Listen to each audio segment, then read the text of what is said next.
Kita akan mengikuti materi pertama berupa keynote speech dari Bapak Ramli SAP berupa tips mengisi portofolio sister bagi dosen. Banyak sekali yang memang perlu diisikan di sister, namun khusus pada webinar kali ini, karena temanya adalah sister dan SKP, kita akan berfokus pada kebutuhan paling dasar dulu bagi Bapak Ibu dosen, yaitu mengisi portofolio. Karena portofolio dosen inilah yang nanti terhubung ke banyak sistem administrasi lainnya, termasuk portofolio Bapak Ibu yang nanti menjadi acuan untuk perhitungan angka kredit, tercantum di PD Dikti, dan banyak lainnya. King Ramli nanti akan bercerita banyak hal tentang tersebut dalam kapasitas beliau sebagai juara operator inspiratif Sevima Awards, kepala bagian PD Dikti Universitas Muhammadiyah Mataram, dan kalau kita search tentang PD Dikti di Google Bapak Ibu, kita akan sering mampir di websitenya King Ramli ini.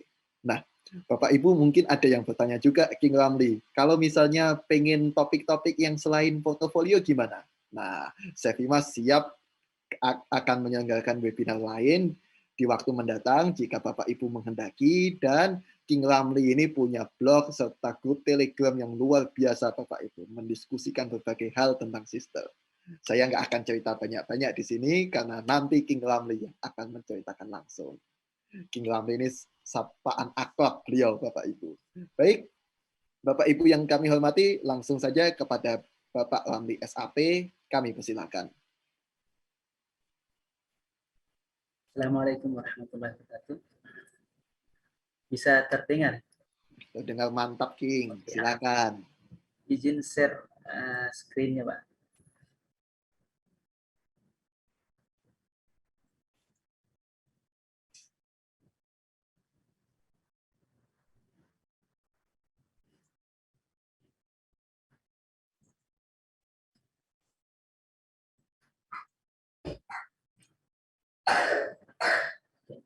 Assalamualaikum warahmatullahi wabarakatuh.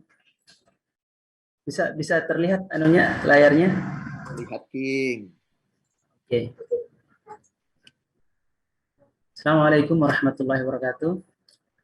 Kali ini saya akan memberikan tutorial tentang cara mengisi portofolio. Jadi ini karena berbentuk tutorial, hanya layar saja, isinya tutorial semua cara mengisinya sampai selesai. Nah, ini untuk pengantarnya, kita perlu tahu apa itu sister. Sister itu adalah akronim dari Sistem Informasi Sumber Daya Terintegrasi. Dari Dikti sendiri mengharapkan dengan adanya sistem ini, maka seluruh isian dosen nantinya itu terkumpul di sini, tidak memerlukan isian-isian tambahan. Sekali mengisi, tapi untuk semua. Itu maksudnya di sini awalnya. Nah, pemberlakuan sister sendiri itu mulai sekitar tahun 2018. Nah, di sini Dikti mengeluarkan edaran tentang penggunaan sister untuk PAK atau kredit, untuk dosen dan teknik, untuk sertifikasi dan beban kerja dosen atau BKD. Kemudian di tahun 2019 kita juga dihebohkan, tiba-tiba Dikti mengeluarkan edaran tentang penggunaan sister untuk Serdos tahun 2019. Kemudian 2 hari kemudian, 3 hari kemudian edaran bahwa nanti penggunaan sister nanti akan dilakukan secara bertahap. Nah, tahap pertamanya itu baru Serdos, yang sekarang ini adalah BKD untuk tahap keduanya. Mungkin di tahun mendatang bisa jadi untuk PAK-nya bisa dilaksanakan. Kemudian ini terakhir edaran tentang POBKD. Nanti POBKD ini sebagai acuan dasar penggunaan pelaporan BKD dosen nantinya. Ini hal-hal yang perlu difahami terkait sister untuk dipersiapkan oleh perguruan tinggi. Yang pertama, ini penting ini. Aplikasi sister ini sebenarnya ditujukan dipasang di masing-masing perguruan tinggi. Agar apa? Jadi kalau ada kendala apapun terkait sister, itu mudah penanganannya. Karena dilakukan langsung di dalam internal perguruan tinggi.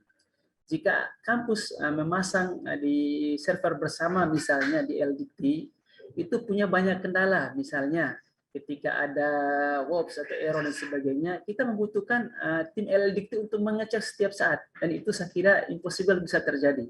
Makanya kampus-kampus yang mengadakan server bersama LDT sering punya masalah dan susah untuk diselesaikan.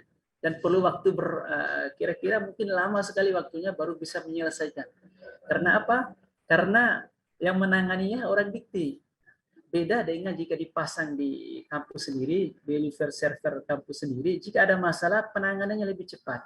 Ditangani oleh IT kampus, atau kalau ada masalah-masalah yang agak pelik, bisa langsung mengkontak tim sister dikti langsung. Walaupun mungkin tidak fast respon, tetapi ketika penanganannya bisa mungkin pakai remote dan sebagainya. Jadi penanganannya lebih mudah dibanding yang dipasang di luar, termasuk yang menggunakan cloud. Nah, cloud juga kebanyakan itu ya kalau ada masalah tetap juga agak susah. Kemudian berikutnya sinkronis ya. Slide-nya ini King, masih freeze di halaman pertama, mungkin mohon bantuan. Oh begitu. Mantap, ini sudah masuk halaman 3 ini. Kalau ini bisa masuk? Bisa ini masuk. Tampilannya masih tampilan PowerPoint di luar, King, belum masuk slideshow. Mungkin tidak perlu di slideshow, nggak apa-apa, King. Jadi kayak gini saja. Taruh, kita coba. Ini saya klik slideshow-nya kalau tidak tayang nih. Ini tetap tak tayang. Ini tayang, King. Cuman halaman pertama aja. Ini sudah halaman 3, King. Ini bisa tayang nih? Mungkin di laptop King Ramli tampil, tapi di Zoom belum, King. Apabila King Ramli berkenan, mungkin tidak perlu di slideshow, seperti buka PPT biasa aja, King. Oh, begitu. Ya, enggak apa-apa, King. Tampilannya ada ya sudah apa-apa lah kalau gitu. Siap, King. Semangat, King. Oke. Kemudian berikutnya di kebutuhan standar minimum untuk apa namanya? Untuk pemasangan sister. Secara umum ini standar yang bisa dipakai untuk kampus yang standar. Untuk kampus kecil bisa menggunakan ukuran di bawah ini. Kira-kira untuk alur pemasangannya seperti ini, ada dibutuhkan master sister, master VirtualBox, sama email standar. Email ini nanti berfungsi untuk mail server. Jadi ketika ada masalah saat registrasi ataupun saat lupa password, maka email server ini sebagai acuannya nanti. Kemudian nanti pemasangannya ada 4 tahap. Yang pertama instalasi VirtualBox-nya, instalasi sister, kemudian setting email, kemudian yang terakhir ini mengonlinekan sister. Makanya di awal tadi saya kasih tahu di sini. Jadi normatifnya untuk sister ini memang sebaiknya di-online-kan. Karena apa? Nanti penggunaan BKD misalnya kita menggunakan asesor luar kampus itu dengan di-online-kan itu nanti asesor bisa memeriksa langsung dari tempatnya. Jika sister ini tidak di-online-kan, maka terpaksa kampus nanti harus mengundang asesor itu untuk ke kampus menilai di kampus. Nah, situ beratnya. Kemudian untuk portofolio ini kita langsungkan di portofolio. Portofolio ini sebenarnya ada 2. Yang pertama profil data diri dosen, yang kedua portofolio untuk tridharma dosen. Nah, untuk yang data diri dosen ini tadi ini ada cukup banyak itemnya, mulai dari data pribadi, data passing, data fungsional, kepangkatan, kemudian ada kualifikasi, ada pendidikan formal, diklat, pekerjaan, kemudian ada kompetensi, ada pelaksanaan pendidikan. Ini profil diri. Profil ini sebenarnya cukup sekali isi kecuali ada update terbaru. Profil ini nanti, profil yang khusus untuk profil dasar ini sebagai acuan untuk Serdos. Yang nanti Serdos nanti acuannya lah di jabatan fungsional yang minimal 2 tahun sejak TMT. Kemudian nanti ada di bagian di sini, bagian tugas tambahan ini sebagai acuan untuk PKD. Bagi dosen-dosen yang punya tugas tambahan. Kemudian untuk portofolio, ini juga cukup banyak untuk tridharmanya, mulai dari pengajaran, pembimbingan, pengujian, banyak sampai ini. Bisa dilihat ini item-item yang dilaporkan. Yang tridharma ini secara normatifnya itu dilaporkan setiap semester sebagai BKD, LKD dosen. Jadi seluruh tridharma ini bisa melaksanakan yang mana saja. Yang penting nanti setiap semester minimal 12 SKS dengan maksimal untuk beban standarnya 16. Jika lebih dari 16 bisa distatuskan sebagai beban lebih.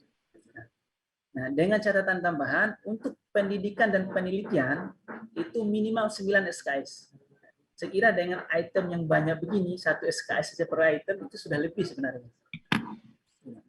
Kemudian lanjut ke bagian data profil. Nah, data profil ini ada profil diri, foto, bidang ini ada 8 data utama untuk profil diri. Di sini kan ada pertama tadi untuk data pribadi. Nah, data pribadi ini sendiri ada 8 item.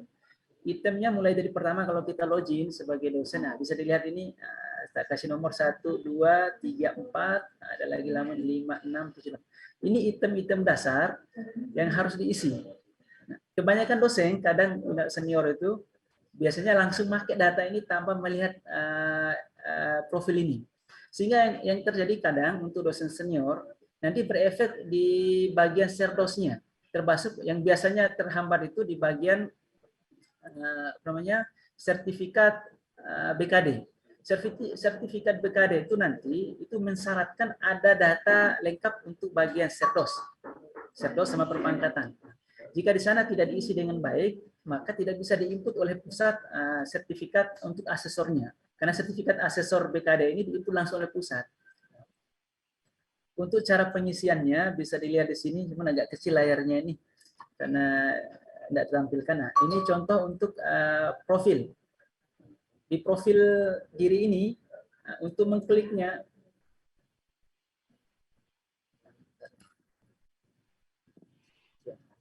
ini di profil pribadi pertama ini. Nah, kita klik tombol tanda apa namanya ini, tanda menulis ini untuk untuk mengubah data atau memperbaiki data. Cukup mengklik ini, nanti akan menampilkan data ini. Ini nomor 1. Nomor 1 nanti akan menampilkan data ini. Nah, ini menampilkan data nama, jenis kelamin, tanggal lahir, tempat lahir, nama ibu kandung. Ini data dasar. Data ini untuk perbaikan nama. Misalnya nanti saat serdos, nanti akan ada pemuatan nama jika lulus serdos menggunakan acuan di sini. Acuan nama, tempat lahir yang ada di sini. Kalau memang sekiranya ada salah, bisa dikoreksi langsung dari sini. Kemudian diadakan pengajuan, ini contoh file-file pendukung standarnya. Kemudian yang setelah lengkap semua upload datanya, pastikan klik simpan. Secara normatifnya, ketika diklik simpan ini, itu belum pengajuan.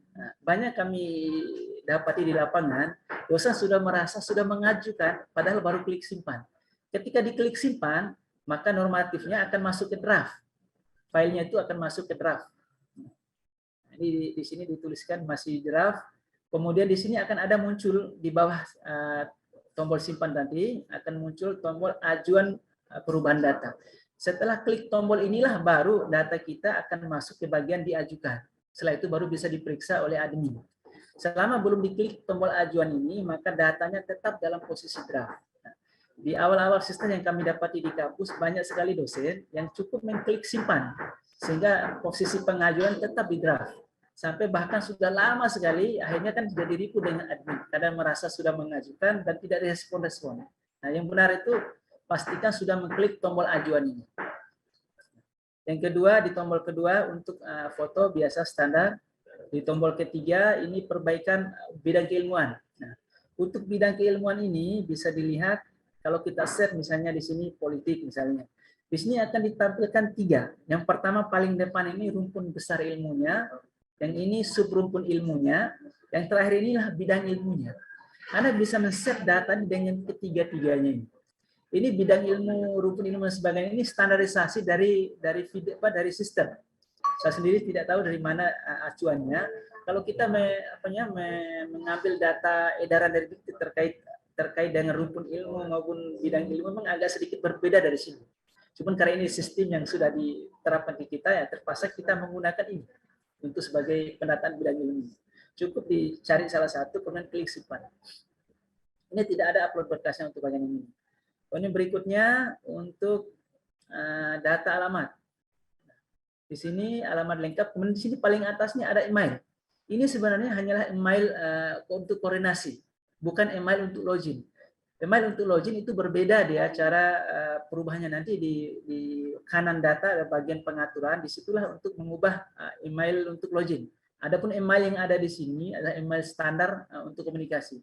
Kemudian di bawahnya ini ada alamat lengkap kita. Sebisa mungkin ini diisi dengan lengkap, kemudian diajukan perubahannya. Sebab nanti kalau ada suatu waktu ada pengiriman data dan sebagainya dari Dikti menggunakan alamat ini, termasuk untuk teman-teman dosen yang lulus Serdos. Bisa jadi mengirim ke alamat langsung, bisa jadi mengirim ke kampus, atau bisa jadi mengirim ke LL Dikti. Jika kebetulan dari PTPS yang mengirim ke alamat, biasanya menggunakan alamat yang tertera di sini. Berikutnya untuk di bagian bawahnya ini ada untuk upload berkas. Secara umum untuk upload berkas ini menggunakan file. Untuk profil ini, data profil diri, memang secara umum sebaiknya menggunakan file untuk yang bagian profil diri. Adapun di luar profil nanti lain dia cara mengupload berkasnya. Kemudian berikutnya untuk data kependudukan. Ini ada NIK, ada agama, adapun berkas pendukungnya masih standar, ada KTP, ada KK. Kalau terkait NIK cukup KTP, kemudian terkait perubahan nama orang tua, ini tadi di atas ada perubahan nama orang tua, misalnya ini perubahan nama orang tua, mana dia tadi? Nah, ini nama ibu kandung atau nama keluarga itu menggunakan kartu keluarga. Adapun perubahan nama normatifnya itu menggunakan ijazah. Jika tidak ada ijazah bisa juga dengan KTP dengan syarat KTP-nya sudah tersinkron dengan ijazah, dan untuk mensinkronnya ya memang pengajuannya di Dukcapil. Berikutnya untuk data keluarga, ada keluarga, suami, istri, sebagainya. Nah, di sini sama dengan tadi masih normatif isiannya menggunakan dokumen standar yaitu kartu keluarga. Kemudian terakhir di sini ada perubahan data NPWP.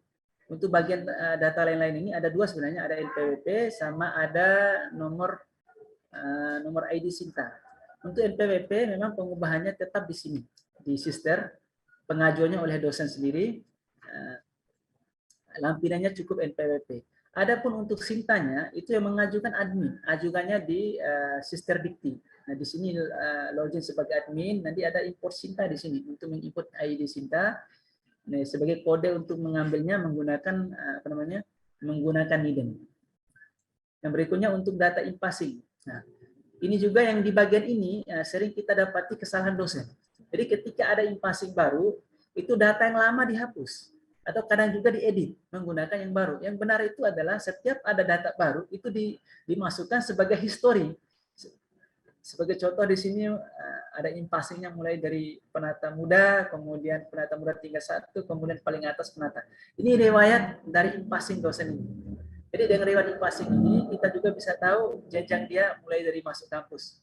Kemudian nanti saat Serdos acuannya itu adalah ini memang pangkat terakhir acuannya.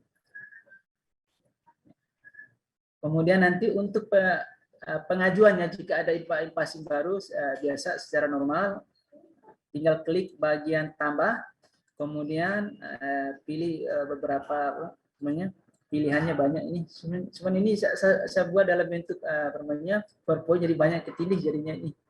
Nah ini contoh-contoh tampilannya isian standar ini. Ini dilampirkan hasil berkasnya dan tanpa pengajuan untuk data in-passing ini. Khusus untuk data in-passing ini tanpa pengajuan. Tetapi di beberapa kejadian itu tetap wajib di-input karena ini cukup berpengaruh terhadap acuan Serdos untuk Serdos versi lama. Kemudian berikutnya ini berkasnya SK, untuk berkas in-passing ini cukup SK pangkat saja. Kemudian ini perlu difahami. Dosen di sini banyak kekeliruan terkait dengan masa kerja. Masa kerja sama tanggal mulai efektif ini. Tanggal terhitung mulai tanggal. Yang diminta oleh sistem itu memasukkan apa yang tercatat di SK. Jangan memasukkan sebagai data penafsiran. Kadang begini kami dapati di lapangan, misalnya di SK-nya terhitung 1 Januari 2021. Karena sekarang sudah bulan sudah bulan 3, dia ubah ini menjadi terhitung hari ini, misalnya terhitung 8 Maret 2021. Kemudian dia ubah di sini. Ini kan acuannya 1 Januari, jadi ubah kalau hari ini, kalau 14 Januari mungkin udah penambahan 3 bulan, jadinya 14 tahun 3 bulan dimasukkan di sistem. Itu sebenarnya salah. Yang benar itu tetap masukkan sesuai ini, kemudian TMT-nya sesuai tertera di sini. Begitu juga dengan masa kerja, apa yang tertulis di sini itu yang diinputkan. Kemudian kita lanjut di bagian fungsional. Nah, fungsional ini yang sering cukup mengganggu untuk dosen yang ikut Serdos karena ada kesalahan di inputan. Jadi ketika Anda mendapati fungsional apapun itu, jika ada SK-nya berbeda dengan fungsional yang lain, maka tetap semuanya didatakan tanpa dihapus. Misalnya ini ada asisten ahli, ada lektor, atau di atasnya ada lektor 300, biarkan ini sebagai histori. Nanti saat Serdos yang dipakai adalah lektor yang pertama. Sorry, yang dipakai adalah fungsional pertama. Di sini contoh asisten ahli 2019. Nah, acuan Serdos nanti adalah tanggal yang ini. Nah, ketika dosen mendapati Javum terbaru, kemudian menggunakan edit, pengajuannya edit, maka riwayat Javum yang pertama hilang tergantikan dengan yang baru, maka masa berlaku Javumnya dihitung mulai yang kedua ini. Kalau menghitung yang ini tentu saja masih 3 tahun lagi baru bisa ikut Serdos.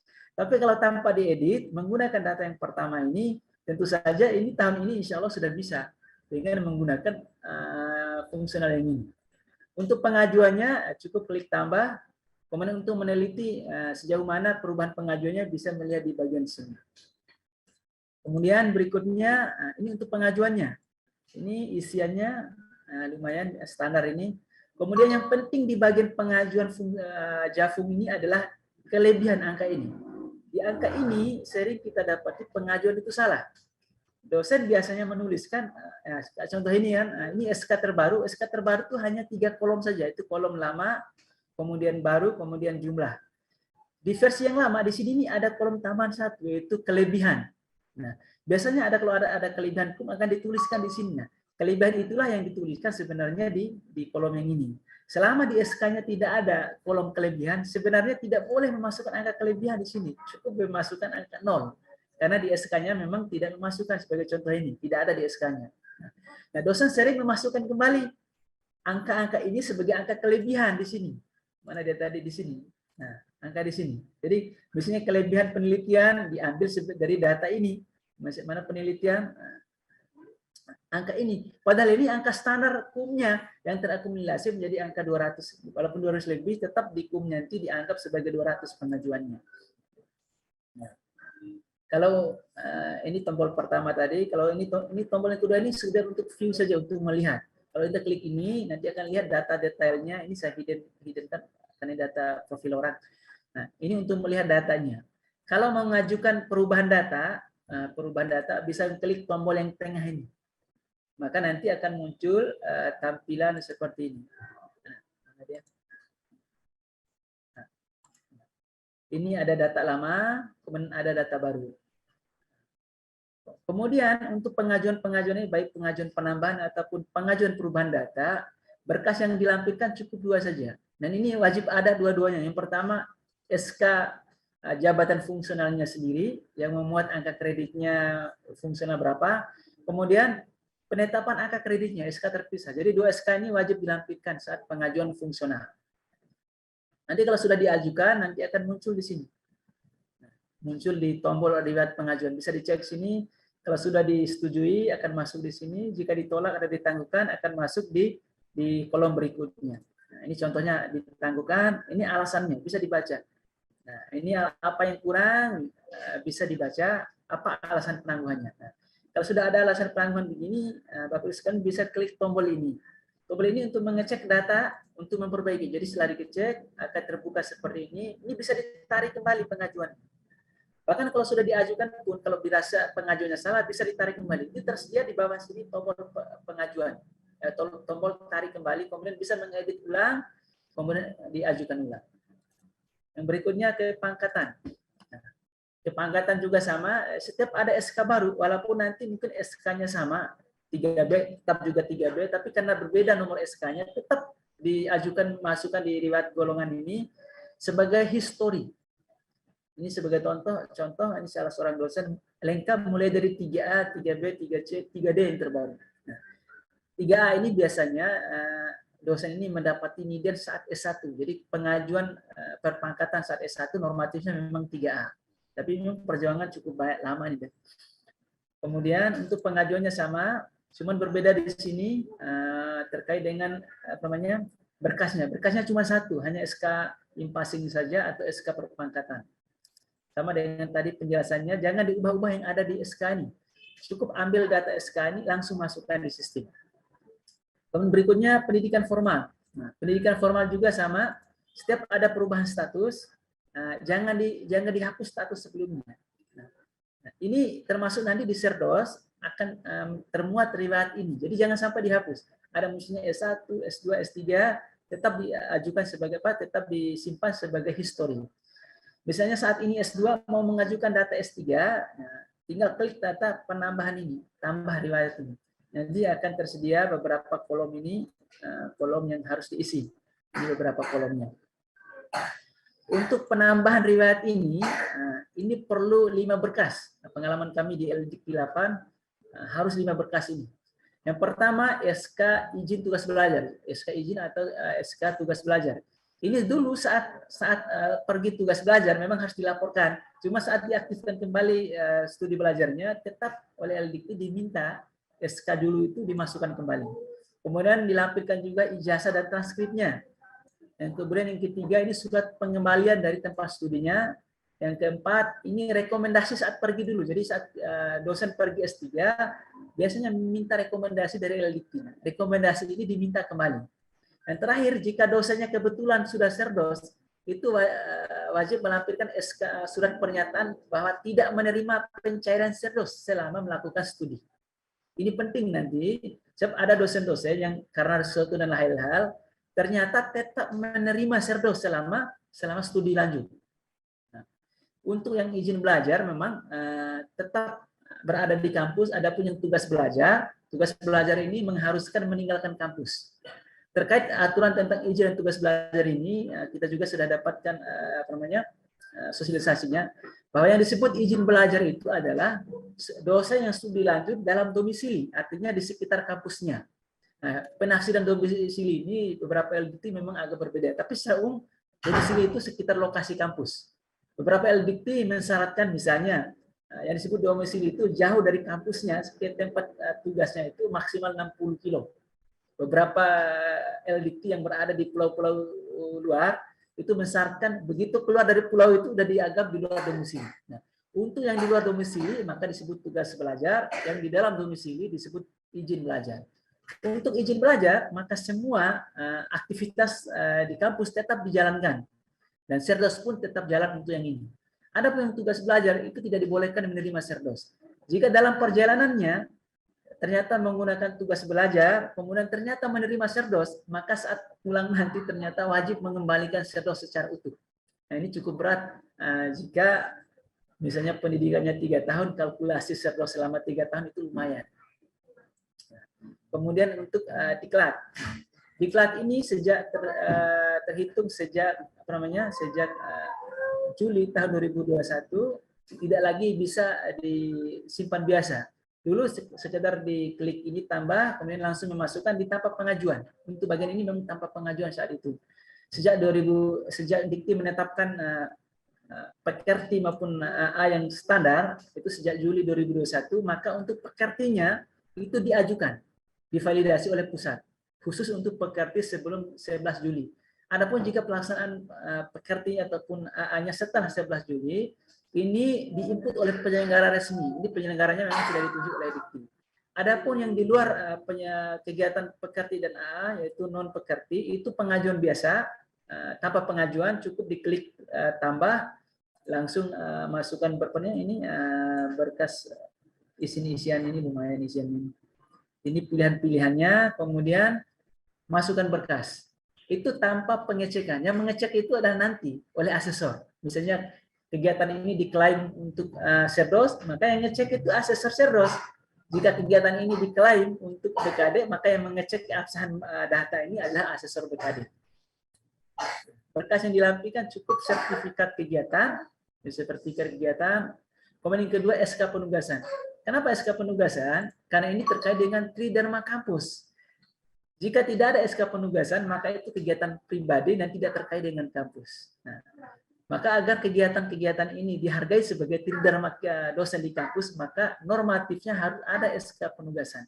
Silakan diisi SK penugasan. SK penugasannya tidak perlu oleh pimpinan, cukup oleh kaprodi atau dekan atau pejabat yang berwenang di kampus yang bisa mengeluarkan surat penugasan untuk kegiatan-kegiatan dosen.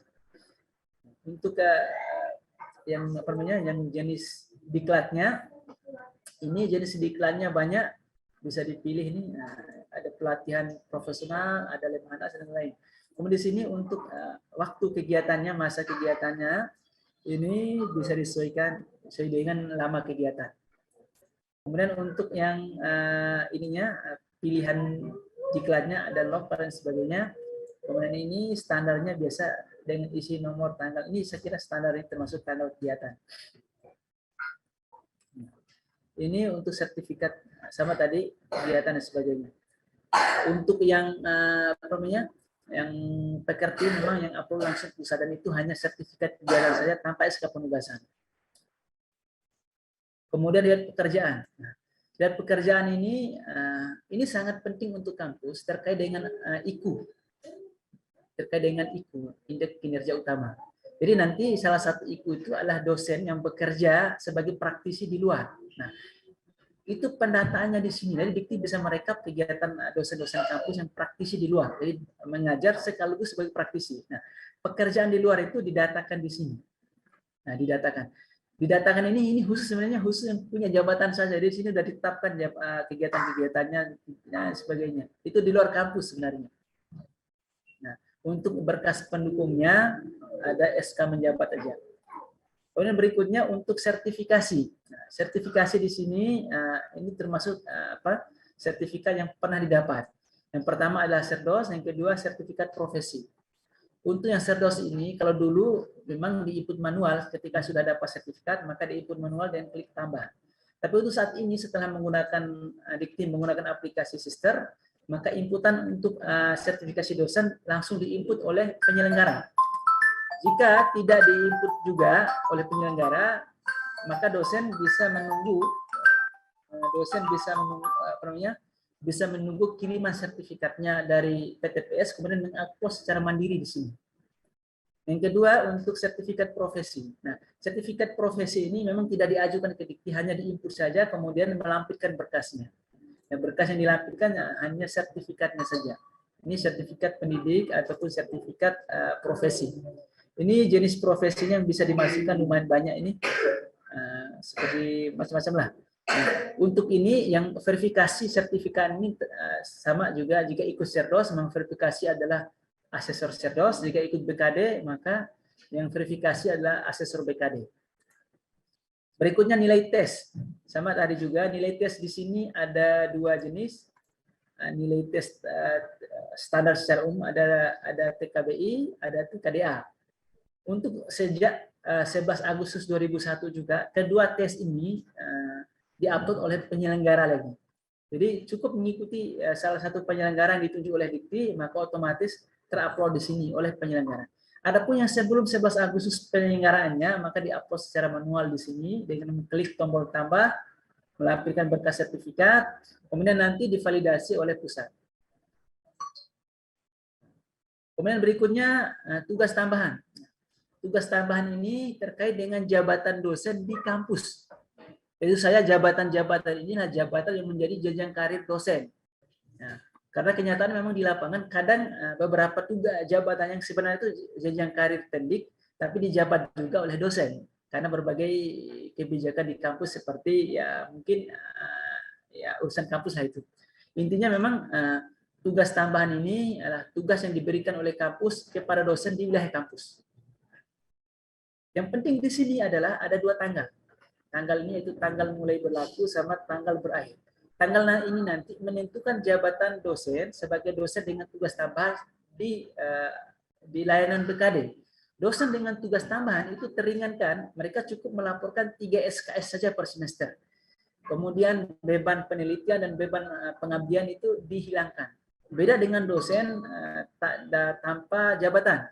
Mereka full melaporkan baik pengajaran, penelitian, pengabdian maupun tambahan.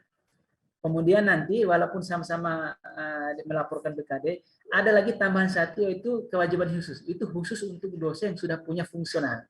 Jika dosen lupa melaporkan fungsional, maka tugas sebagai fungsionalnya memang tidak akan muncul di layanan BKD nantinya. Kemudian cara menguploadnya dengan klik tombol tambah. Silakan ini saya tumpah tindih. Ini kegiatan-kegiatannya banyak.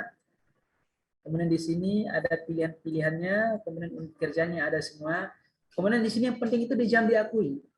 Nah, di jam diakui ini cukup masukkan aja angka yang ada di PO BKD. Isian-isian di sini memang karena akan diklaim sebagai kegiatan BKD, sebagai contoh di sini, ini kegiatan-kegiatan yang bisa diklaim di BKD akan ditulis kategori kegiatan sesuai dengan PO BKD. Untuk kegiatan yang tidak bisa diklaim akan ditulis warna merah sini tidak sesuai dengan PO BKD. Nah, untuk yang diklaim ini, poin-poin itu untuk memasukkan poin-poinnya itu normalnya menggunakan standarisasi dari PO BKD. Bisa di sini contoh ini PO BKD-nya poin tadi bisa dilihat di bagian mana dia tadi?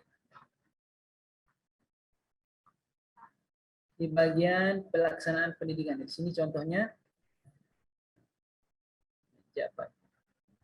Nah, ini contoh untuk melaksanakan. Nah, ini contoh sebagai ketua. Jadi di sana tadi memang ditulis jam, tetapi ambil aja data ini, misalnya 3 SKS. Nanti data ini yang masuk ke sana nanti. Kita lanjut. Jadi nanti di sini di mana tadi? Nah, di sini di jam ini diakui ini itu memasukkan jam yang ada di sana. Misalnya untuk jabatan yang paling bawah Kaprodi misalnya ya masukkan aja 3 di sini. Angka 3 ini menjadi angka 3 yang ada di layanan BKD nantinya. Kemudian yang dilampirkan cuma satu SK saja, SK penugasan untuk menjabat. Kemudian selanjutnya nanti data yang diupload ini bisa diklaim di layanan BKD dengan mengklik tarik portofolio. Kalaupun tidak muncul nanti bisa di bagian bawahnya di update dua data. Maka status tugas tambahan tadi akan muncul di sini. Yang berikutnya di bagian riwayat jabatan struktural. Ini lokasinya di pelaksanaan pendidikan jabatan struktural. Ini jabatan struktural ini sebenarnya jabatan struktural di luar kampus.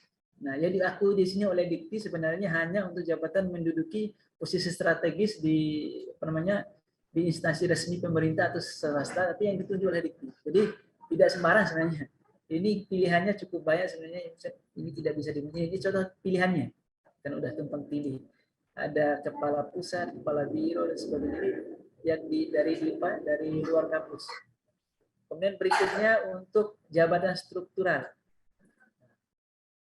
Sama kayak tadi untuk SK penugasannya ini SK penugasan yang dilampirkan cuma SK penugasan saja. Yang berikutnya penghargaan. Ini untuk mengisi penghargaan yang didapat selama kegiatan, selama menjadi dosen. Ini contoh ini penghargaan tanda jasa dan sebagainya. Kemudian ini tingkat kegiatannya. Ini udah tumpang tindih sebenarnya ini. Karena ini memang kita setting untuk PowerPoint, cuman ini karena layar biasa jadi tumpang tindih. Berikutnya untuk beasiswa sama, jadi ini menatakan beasiswa didapat selama pendidikan, bisa BPDN, bisa semacam, didatakan saja sebagai histori Anda. Yang dilampirkan di sini tidak ada dilampirkan, cuman mendatakan saja kegiatan apa, kemudian disimpan, tahun selesai, dan kegiatan dan sebagainya, setelah itu simpan, tidak ada upload berkas dan sebagainya. Kemudian kesejahteraan sama, di sini hanya mengupload kesejahteraan, misalnya asuransi yang pernah kita dapat. Yang macam-macam lah dimasukkan di sini, diupload saja oleh penyelenggara, ini standar biasa. Kemudian berikutnya untuk tunjangan juga sama, mengupload biasa tanpa mengupload berkas penunjang, hanya melaporkan kegiatan aja, tunjangan apa yang pernah didapat. Itu untuk pelaporan profil diri. Nah, berikutnya pelaporan Tridharma. Nah, Tridharma ini berfungsi sebagai data kegiatan standar dosen setiap semester. Data Tridharma inilah yang akan diklaim di BKD maupun di Serdos maupun di pengajuan PAK atau kredit. Untuk data Tridharma bisa dilihat di halaman awal tadi, ya, cukup banyak juga, ada sekitar mungkin 19 item. Mana dia tadi? Ada 19 item. Ini itemnya, mulai dari pengajaran, pembimbingan, dan seterusnya. Nah, kemudian yang pertama untuk pengajaran. Mana dia tadi? Sertifikat. Yang pertama untuk pengajaran. Untuk pengajaran ini, normatifnya langsung muncul di sistem, karena inputannya di feeder. Maka akan muncul dalam bentuk begini. Kalau pilihan kegiatan kategorinya benar, akan muncul tulisan seperti ini. Kalau klik detail, akan terlihat data tampilannya seperti ini. Data seperti apa yang bisa diklaim di sini? Nanti pelaporannya di feeder. Ini bentuk pelaporannya. Pelaporannya itu di perkuliahan, kemudian pengkelasan. Nah, di sini ada data kelas yang kita upload, kemudian ini data detail SKS dan sebagainya, kelasnya, kemudian di bawah ini ringkasan pembahasannya, kemudian di sini ada masa aktif kegiatan kelasnya. Pastikan tanggal di sini, ini penting ini, tanggal ini sesuai dengan periode BKD. Tanggal di sini, kemudian di sini pastikan dengan periode BKD, ini tanggalnya, ini semesternya. Nah, nanti ketika diklaim hanya bisa masuk dengan data di dalam periode ini saja sama yang tanggalnya sudah benar di sini. Nah, nanti akan masuk ke data dosen yang punya nama ini. Poin berikutnya, bimbingan mahasiswa. Di bimbingannya juga sama, di feeder di sistem ini hanya menunggu inputan dari feeder aja. Nah, ketika diinput oleh feeder akan muncul seperti ini. Pelaporannya juga kalau kita klik detail ini akan kita lihat data detailnya seperti ini. Yang penting di sini, ini ada tanggal kegiatan, ada nomor SK. Ini sampai acuan klaim semua nanti. Mulai dari nomor SK, tanggal penugasan, kemudian di sini ada periode atau semester. Kemudian di bawah nanti ada dosen yang mengampu. Nah, ternyata di sini ada dua dosen yang menjadi pembimbingan ya. Nanti di sini yang masuk ke sini ada 2 dosen. Inilah kategori kegiatan yang sering salah. Pastikan nanti di input di feeder menggunakan kategori ini. Khusus untuk pembimbing skripsi kategorinya begini. Nah, nanti yang dibimbing siapa dilaporkan ini. Data ini akan muncul di profil dosen. Jadi contoh ini Pak Abdurrahman, sebagai contoh dia pembimbing utama. Nanti di laporan feeder menggunakan nama ini. Jangan sampai menggunakan nama lain. Ini pembimbing pendamping. Kemudian nanti kalau di pelaporan feedernya kira-kira seperti ini. Di detailnya, kita klik detail di pelaporan. Di pelaporannya sini di perkuliahan aktif mahasiswa. Detailnya kalau kita buka seperti ini, ada nomor kegiatan, semester aktifnya. Kemudian di bagian bawah nanti ada peserta aktivitas. Ini ada salah seorang mahasiswa yang dibimbing. Kemudian di samping ini ada pelaporan dosen pembimbing dan dosen penguji. Nah, untuk dosen pembimbing ini pelaporannya pastikan memilih ini. Karena pilihannya nanti banyak. Dan pastikan oleh admin nanti memilih ini. Kalau bukan ini yang dipilih, maka tidak bisa diklaim. Begitu juga dengan penguji, pastikan ini pilihan penguji, ada ketua penguji, anggota. Kadang dulu admin itu asal melaporkan ini, sehingga banyak kegiatan itu nyampe ke sister tapi tak bisa diklaim sebagai kegiatan LKD. Kemudian pengujian, sama kayak tadi, untuk pengujian juga data masukan dari feeder. Jadi sister ini hanya melihat penampakan saja, apakah sudah dilaporkan dengan benar, akan tertulis di sini. Ini kalau diklik detailnya seperti ini kira-kira tampilannya, ketua penguji, anggota penguji, 2. Kemudian yang diuji sama mahasiswa ini. Data-data ini nantinya akan diklaim di BKD. Saat diklaim di BKD, karena di sini tidak ada berkas pendukung, khusus untuk 3 ini, yaitu pengajaran, pembimbingan, dan pengujian, itu melampirkan berkasnya lewat layanan BKD. Nah, yang penting di sini cara melampirkan berkasnya. Anda klik ini belum ada bukti, klik saja ini maka akan menampilkan form isian untuk melampirkan berkas. Recording stopped.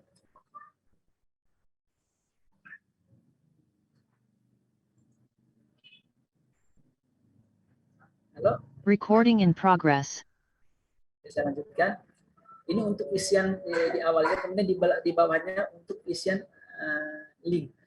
Saya sarankan kalau ini untuk BKD, jangan menggunakan dokumen ini, karena dokumen ini ketika disimpan permanen itu tidak bisa diedit. Misalnya ada salah salah klik dan salah masukkan dokumen, itu tidak bisa dikoreksi kecuali membuka kembali BKD-nya. Dan itu cukup merepotkan karena harus menghubungi admin. Saya sarankan cukup mengisi nama ini, kemudian jenis dokumen, di sini tulis saja lainnya, kemudian di sini tautan. Dari sekian isian dari tadi, ini hati-hati untuk tautan. Kalau memang tidak ada, biarkan. Jangan mengisi dengan tombol spasi atau tanda strip atau tanda apa saja kalau memang tidak punya. Tetapi khusus untuk yang ini, khusus untuk klaim BKD ini, saya sarankan menggunakan tautan dokumen saja. Tidak usah menggunakan link ini. Nanti ketika tautan dokumen ini menggunakan tautan dokumen dari Google Drive saja, ini yang lebih mudah. Ini contoh penggunaannya. Nah, di Google Drive nanti Anda biasakan siapkan satu folder besar, misalnya BKD 2021.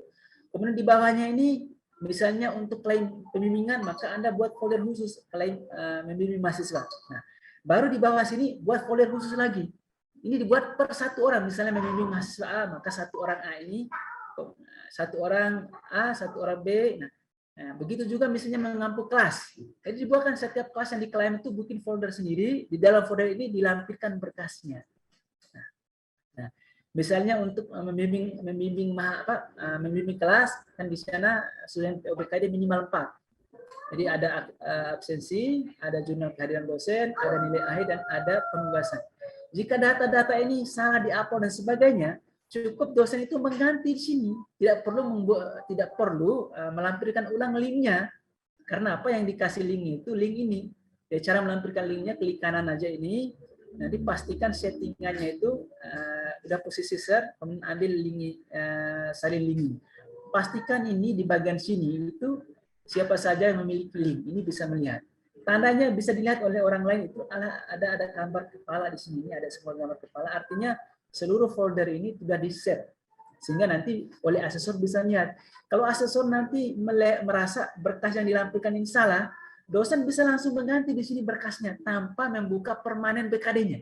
Itu kelebihannya melampirkan berkas dengan sistem seperti ini. Jadi jangan sampai satu link, satu berkas, satu link masukkan di sana, satu berkas, satu link. Itu nanti ketika ada salah link, itu tidak bisa diperbaiki kecuali membuka permanen kembali BKD. Yang membuka ulang permanen ini itu berpotensi nanti ketika cetak BKD itu error atau whoops.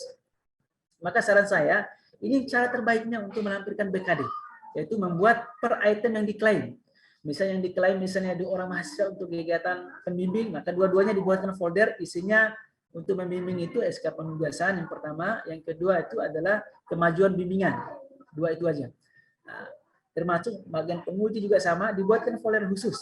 Jika yang diklaim itu 5 mahasiswa, buat 5 folder, di dalamnya baru kita lampirkan berkasnya di dalam folder ini. Kemudian foldernya ini sendiri itu yang diambil linknya untuk dilampirkan di sini. Nah, sehingga nanti koreksi apapun dari asesor, kita tidak perlu lagi membuka permanen, cukup mengganti file yang ada di sini. Tinggal di-upload di file folder ini. Misalnya yang dikoreksi mata kuliah A, ada salah mata kuliah, tinggal masuk di folder A, upload berkas pendukung yang sebagai penggantinya. Jadi cukup simpel sebenarnya menggunakan sistem Google Drive ini. Berikutnya untuk visiting scientist. Ini sebenarnya ini terkait dengan pelaporan penugasan ke kampus luar. Nah, jadi ini termasuk sebenarnya luaran dari kegiatan penelitian atau pengabdian. Jadi di sana nanti untuk lintap emasnya di sini dimasukkan dengan merujuk kepada kegiatan-kegiatan sudah dilaksanakan seperti penelitian, nanti linknya di sini. Kemudian kategori capaiannya apa, misalnya sini ada publikasi atau visiting dan sebagainya. Kemudian kampusnya mengundang. Ini lebih kepada dosen diundang oleh suatu kampus untuk mengisi kegiatan. Nah, kegiatan ini terkait dengan publikasi dia itu masuknya. Mungkin penelitian dan seterusnya. Di sini ada jam kegiatannya, kategori kegiatannya. Kemudian di bawahnya ada SK, ada yang melampirkan berkas. Sebaiknya sistem pemberkasan juga sama, masukkan di Google Drive. Untuk memudahkan nanti jika ada koreksi atau salah lampirkan berkas, tinggal diganti berkasnya tanpa mengubah link Google Drive-nya. Begitu juga di pembinaan mahasiswa. Ini pembinaan mahasiswa ini kembali juga laporannya sudah standar dari feeder, dari aplikasi feeder kampus. Jadi di sini dosen hanya menerima data luarannya saja di sini. Bisa melihat detailnya dengan klik ini akan menampilkan data detailnya. Ini saudara detailnya. Nah, nanti untuk melampirkan berkasnya juga sama. Nanti berkasnya dilampirkan di Google Drive dengan cara membuatkan folder khusus per setiap kegiatan. Nah, untuk pembinaan mahasiswa ini untuk seluruh kegiatan pembinaan, termasuk di dalamnya MBKM. Seluruh kegiatan MBKM. Nah, untuk melampirkan berkasnya juga sama. Nah, kemudian berikutnya ada bahan ajar. Bahan ajar ini Anda tinggal klik tambah. Ini ada beberapa pilihannya. Nah, ini banyak pilihannya. Ada buku ajar. Ini buku ajar ini sebenarnya menarik. Buku ajar ini tidak mesti yang diproduksi oleh Anda. Yang penting ini sebagai bahan ajar Anda. Itu bisa dimasukkan. Cuma nanti memang yang menilai asesor. Nah, kalau itu menjadi ini untuk bahan ajar ini teman-teman yang misalnya suka menggunakan bahan ajar bahasa luar, bukan bahasa Indonesia, ini cocok di sini. Jadi Anda bisa menjadikan referensi untuk bahan ajar, itu bisa jadi pegangan dan bisa dimasukkan di sini. Itu pun bisa diklaim di BKD sebagai bahan ajar, cuma tidak bisa diklaim sebagai kewajiban khusus. Kalau kajian khusus itu khusus yang diterbitkan oleh Anda sendiri. Kalaupun nanti masuk di kewajiban khusus, normatifnya nanti akan ditolak oleh asesor. Tetapi pengalaman kita, jika digunakan sebagai serdos, ini termasuk bahan ajar ini masuk. Beberapa asesor menilai bahan ajar, jika dosen mempunyai buku bahan ajar, walaupun itu bukan buku pribadi, buku orang luar misalnya, sebagai bahan ajar, nanti bisa diisi di bagian kategori tambahan ini, bisa sebagai penyadur, penerjemah, dan sebagainya. Artinya kegiatan buku ajar ini cukup menarik. Karena memang normatifnya tidak semua dosen kan mampu menulis buku, bisa juga dosen normatifnya juga kadang menggunakan bahan ajar dari buku orang lain. Saya kira itu normal. Jadi memang untuk bahan ajar ini menguntungkan dosen untuk klaim kegiatan di sini. Dan berikutnya di sini untuk penulis kegiatan bahan ajarnya bisa menuliskan ini. Oh, yang penting di sini peran ini harus ada, bisa penulis, editor, penerjemah. Nah, untuk tadi yang buku ajar, jika itu buku ajar di luar, Anda bisa menggunakan penerjemah. Buku penerjemah. Walaupun itu buku asli, tetapi Anda bisa menstatuskan sebagai penerjemah. Nah, jadi sehingga nanti Anda, kan normatifnya memang dosen itu harus punya paling tidak diktat. Ataupun kalau tidak ada ya bahan ajar, kan gitu. Di sini pilihannya banyak, ada bahan ajar, mengembangkan diktat, dan seterusnya. Ini semua bisa diklaim di BKD. Nah, tergantung nanti asesor yang menilai mau poin berapa atau mau dikasih berapa, terserah asesor. Dan berikutnya untuk data sharing. Nah, di sini data sharing ini, nah ini beberapa pelaksanaan kegiatannya bisa dilihat. Sasaran kegiatannya bisa. Ini hanya di input biasa, kemudian dilampirkan berkas pendukungnya. Di berikutnya orasi ilmiah sama. Di sini ada beberapa kegiatan yang bisa ini saling tumpang tindih. Orasi ini sebenarnya terkait dengan penelitian, jadi harus ada di bagian di sini ada lingkar masnya sebagai acuan yang menjadi dasar orasi itu. Ada penelitian kayak apa kayak di klaim dulu, baru di sini baru kegiatannya, misalnya sebagai pembicara atau apa terkait dengan luaran orasi ini. Kemudian di sini dilampirkan tingkat kegiatan orasi ini. Berikutnya di pembimbing dosen. Untuk ini terus terang saya sendiri tidak ngerti. Ini di inputnya di mana? Di feeder terus terang tidak ada inputan yang ini. Di sistem pun tidak ada. Mungkin ada aplikasi tersendiri yang saya sendiri belum tahu. Nah, data bimbing dosen ini maksudnya itu dosen senior membimbing dosen junior. Itu maksudnya bimbing dosen ini. Di beberapa kampus negeri memang sudah ada sistem asistensi. Jadi dosen senior memberikan penugasan-penugasan kepada dosen junior.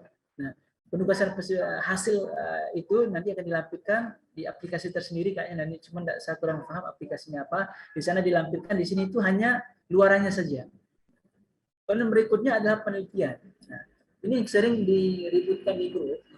Penelitian itu tidak masuk di klaim BKD. Makanya seluruh penelitian itu tulisannya kategori kegiatan tidak sesuai dengan BKD, karena ini penelitian. Yang diklaim di PO BKD itu adalah publikasi penelitian. Mau publikasi dalam bentuk chapter, mau publikasi dalam bentuk apa saja, itu masuknya di publikasi. Jadi tidak masuk di sini. Di sini kan nanti hanya laporan kegiatan aja.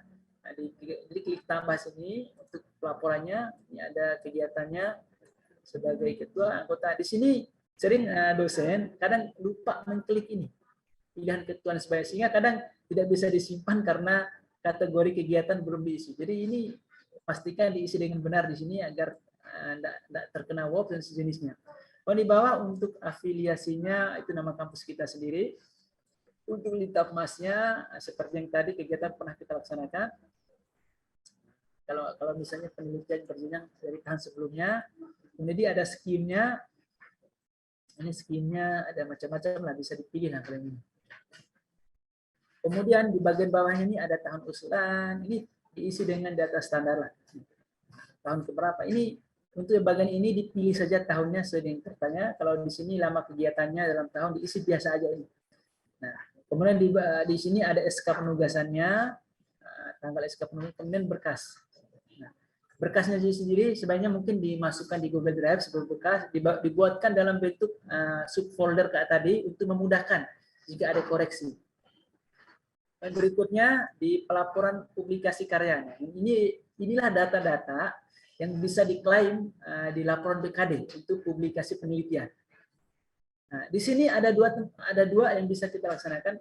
Kita bisa menggunakan input manual dengan klik tambah, nanti tampilan nanti akan seperti ini. Data asal sister, ini maksudnya itu data inputan manual. Atau kita bisa mengambil dari data import. Nanti tampilannya ada tulisan sumber datanya dari Sintang. Nah, berbeda halnya apa? Ada perbedaan import data sama sister. Yang import data ini ternyata yang diimpor itu hanya data kegiatan umum saja. Dan kita setelah import ini harus memperbaiki beberapa data dan kemudian tetap juga mengupload berkas pendukungnya. Untuk publikasi juga ini, saya tetap sarankan masukkan ke Google Drive. Karena publikasinya ini ada dua yang ada beberapa yang dilampirkan. Yang pertama, mulai dari cover jurnalnya, daftar isi jurnalnya, kemudian pengelola jurnalnya, baru isi jurnal kita. Jadi cukup banyak. Jadi kalau kita salah lampirkan nanti, kalau dikoreksi oleh asesor, ya terpaksa kalau menggunakan inputan manual, ya harus membuka kembali BKD-nya. Tetapi kalau menggunakan Google Drive dengan sistem folder tadi, ya cukup mengupload apa yang kurang, kemudian menghapus apa yang salah. Namun jadi kegiatannya ini cukup banyak ini, karena terkait dengan pelaporan kegiatan banyak sekali ini sudah tumpang tindih. Agak susah saya jelaskan karena saling tumpang tindih. Ini kegiatan banyak sekali, masing-masing kegiatan punya tambahan isian berbeda. Contoh ini untuk monograf atau referensi, isiannya seperti ini. Kalau dia berbeda, ada book chapter, ada tambahan chapter di sini. Kemudian untuk yang jurnal, nanti ada volume jurnalnya, tanggal terbit, dan sebagainya. Kalau volume misalnya begini, banyak beberapa kasus menuliskan data, misalnya volume 1, 2 digabung. Ini cukup menuliskan satu saja. Kemudian nomor jurnal juga, artikelnya juga begitu. Untuk tautan ini tautan jurnalnya, halaman jurnalnya. Ini link jurnalnya, bukan link tulisan Anda. Ini nomor edisi terbitnya, kemudian halamannya. Di bawahnya ada penyelenggara, ada DOI, ISN, dan sebagainya. Kemudian keterangan akses. Kemudian nanti di linknya sama sebaiknya dilaporkan khusus untuk ini publikasi, untuk bagian publikasi itu tidak dilampirkan tidak dilampirkan di secara standarnya, tidak dilampirkan di Google Drive, tapi dia mengambil link langsung dari jurnalnya, baik itu link alamat jurnalnya, link dewan redaksi, link covernya maupun link tulisan Anda diambil dari sana. Jadi ambil langsung linknya, empat-empatnya itu diupload. Yang diupload linknya saja. Jadi di bawah sini kan ada upload nanti. Yang diupload itu tautannya nih. Di tautan ini tadi ada dokumen di sini ada beberapa pilihan. Kemudian paling bawah itu tautan. Tautan ini itu langsung ke link jurnalnya. Baik itu link untuk tulisannya, link untuk covernya dan sebagainya. Pastikan Anda memasukkan link yang benar karena nanti kalau untuk koneksinya asesor nanti langsung menuju link yang Anda kasih. Kalau dia itu artikel, langsung menuju artikelnya di jurnal. Kalau salah memang agak ribet ini. Jadi Anda harus buka kembali PKD Anda. Dan berikutnya untuk terjemahan, buku terjemahan ya seperti ini tampilan agak berbeda sedikit. Kemudian yang menyuntik dan mengedit juga sama. Untuk jenisnya juga sekat tadi, capaian juga sama, aktivitas juga sama isiannya. Yang berbeda hanya di bagian-bagian isian begini. Kemudian nanti ada di bagian diseminasi sama tampilannya. Kemudian ini ISN-nya diisi saja ini tampilan berkasnya. Nah, ini bagian tautannya karena ini adalah publikasi. Publikasi tetap wajib dia merujuk ke publikasinya. Tidak bisa kita lampirkan berkas. Kalau berkas itu bisa direkayasa sebenarnya. Makanya diharapkan itu menggunakan link tautan langsung ke jurnalnya. Tetapi jika jurnalnya sedang down, ini beberapa kasus yang kita temui, pada saat pemeriksaan ternyata jurnal sendiri lagi down karena beberapa masalah. Maka Anda bisa melampirkan sebagai link kedua, ini kan link pertama bisa klik tambah di bawah ini, untuk link kedua ini silakan menggunakan Google Drive. Jadi untuk publikasinya itu bisa melampirkan dua, link jurnalnya, yang kedua link publikasi. Termasuk untuk publikasi ini, publikasi berbentuk buku, kan buku kan tidak terbit online dia, jarang terbit online, jadi terbit buku. Nah itu link di penerbitnya, kemudian link kemudian file bukunya itu secara penuh. Jadi bukan beberapa bab, tapi seluruh penuh, mulai dari cover sampai bab terakhir dengan isi-isinya itu di share di dalam bentuk link, tetapi di Google Drive. Dan berikutnya untuk paten, sama ini jenisnya cukup banyak. Nah, ini pilihan-pilihan kegiatannya. Nah, untuk kegiatan tanggal-tanggal ini mohon diisi dengan benar. Kesalahan-kesalahan isi di sini menyebabkan bug. Termasuk nanti jika menggunakan upload berkas internal, jika terlalu besar juga bisa box. Di Sister ini memang ada salah satu error yang sampai saat ini memang kita semua bingung cara menanganinya, yaitu WOPS. WOPS itu masalahnya apa, karena apa kita tidak tahu, tiba-tiba WOPS. Secara umum kita bisa mereka-reka, bisanya mungkin koneksi internet lelet, atau berkasnya terlalu besar, isinya salah, atau macamnya. Tetapi secara umum memang kita tidak tahu penyebab aslinya apa. Nah, ketika kesalahan-kesalahan yang disebutkan tadi dicoba, mungkin salah memasukkan berkas, salah isiannya, atau terlalu besar, semua sudah dilewati, ternyata tetap juga WOPS. Nah, mungkin orang pusat lebih paham menyelesaikan kasus WOPS ini. Karena memang itu kasus nasional, itu WOPS ini. Berikutnya pengabdian. Nah, pengabdian juga ini isiannya sama kayak tadi, seperti ini, tingkatannya juga seperti ini. Kemudian isian-isiannya ini termasuk biaya-biayanya, isi standar aja di sini.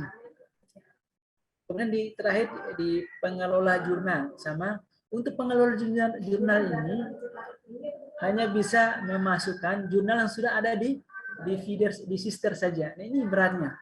Secara standar Sister hanya memasukkan jurnal yang sudah terakreditasi yang versi lama. Akreditasi jurnal versi baru ternyata tidak semuanya terinput. Ternyata harus lapor dulu ke Sister pusat, dan itu cukup merepotkan, terutama bagi teman-teman yang mengelola jurnal yang belum terakreditasi. Itu sama sekali tidak ada di sini. Harus bersurat resmi ke tim Sister pusat agar diinputkan di sini. Setelah diinput oleh tim Sister baru bisa muncul di sini, baru bisa didatakan. Jadi dosen-dosen yang baru membuat jurnal ya memang tidak akan muncul di sini. Sementara jurnal ini termasuk lumayan ini untuk mengurangi beban, karena setiap item di BKD nanti harus ada SK yang diklaim. Kalau tidak ada kegiatan pengabdian, bisa sebagai pengelola jurnalnya sebagai klaim.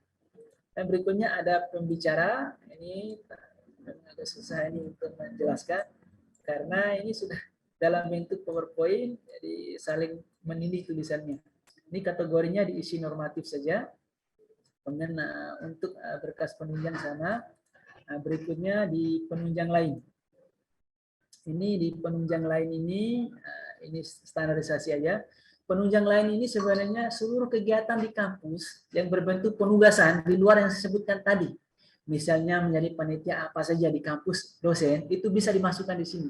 Ini bisa diklaim di PKD kok, bisa di bagian pengabdian di penunjang lain. Termasuk di dalamnya ada kegiatan panitia apa saja di kampus itu bisa masuk semua. Ini di contoh kegiatannya lumayan, ini sebagai sekretariat perangkat macam-macam di sini. Intinya banyak kegiatan apa saja di kampus bisa masuk. Nah, ini bagian terakhir yaitu penunjang lain. Nah, setelah semua ini masuk, data-datanya oke, maka Anda bisa masuk ke kegiatan BKD. Karena ini fokus ke fokus ke portofolionya. Mungkin untuk BKD bisa ditanya dalam sesi tanya jawab mungkin. atau bisa juga di sesi berikutnya. Saya kira sekian dari saya. Kalau ada yang kurang jelas bisa diperjelas di sesi tanya jawab. Saya kembalikan ke moderator. Assalamualaikum warahmatullahi wabarakatuh.